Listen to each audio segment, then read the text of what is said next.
Hello everyone, my name is Eli Rubenstein and I'm Director of Education for International March of the Living.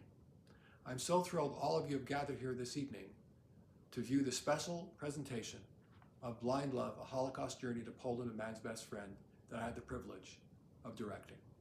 So how did the film begin is a question I'm often asked. Well, for many years I was the chairman of the Canadian Friends of the Israel Guide Dog Center for the Blind. At the same time I was also directing a program called March of the Living, where we took thousands of young people from around the world back to Poland, back to Auschwitz-Birkenau on Holocaust Remembrance Day, where we marched hand in hand with Holocaust survivors to remember the 6 million Jews murdered in the Holocaust and to march in memory of all people who are victims of Nazi genocide and against intolerance, prejudice, and hatred. After I would experience the trip in Poland, I would go to Israel and I would always visit the Israel Guide Dog Center for the Blind. And when I was there, I would meet blind people who would hear my stories on the March of the Living in Poland, and many of them would say, we would like to go on this trip as well. When I asked them why, some of them told me, well, we have challenges in our lives when we hear the stories of survivors, of their resilience and their courage and their ability to overcome adversity. We feel that we can learn from them as well. Others told me that they feel that they're part of the Jewish people and they're part of humanity. And just like other people feel they need to learn about the Holocaust and share the lessons with the world, they felt the same responsibility, the same duty. They were part of the Jewish people and part of humanity and wanted to learn the lessons of the Holocaust and share that with other people. Now, I have to admit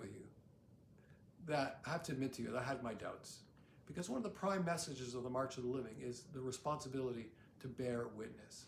And silently, of course, I asked myself, how can blind people who could not see, how could they bear witness?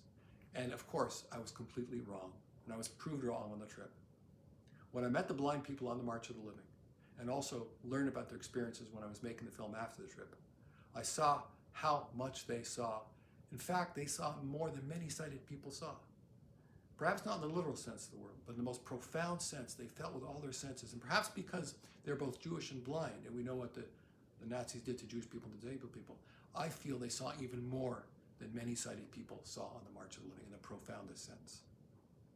And perhaps the experience of the blind people on the March of the Living is best summed up by my president, the President of International March of the Living, Phyllis Greenberg Heidemann, who said the following. She shared a story about her experience in the march meeting the blind people. She said, following the ceremony in Birkenau, I thanked the delegation of blind marchers who had made the trip to Poland. One of the women softly uttered profound words to me, which Phyllis says she will carry with her the rest of her life. And this blind woman told Phyllis, I saw nothing, but I felt everything. I saw nothing, but I felt everything. Let me close with one last message that I think the film conveys as well. There are two questions that I often hear about the Holocaust. The first question is, how could it have happened? How could humanity have sunk to such a level of cruelty and barbarism and brutality? And the answer to that question is something I will never know. I've studied the Holocaust my entire life, and I still can't understand how people could be so cruel to each other. But there's a second question, which is in fact an even more important question, and that is, now that we've learned the story of the Holocaust, the history of the Holocaust, how do we respond? What do we do with that information and that knowledge? And the answer is this. Hitler tried to create a world of endless hatred, endless brutality, of endless hostility. We must do the exact opposite.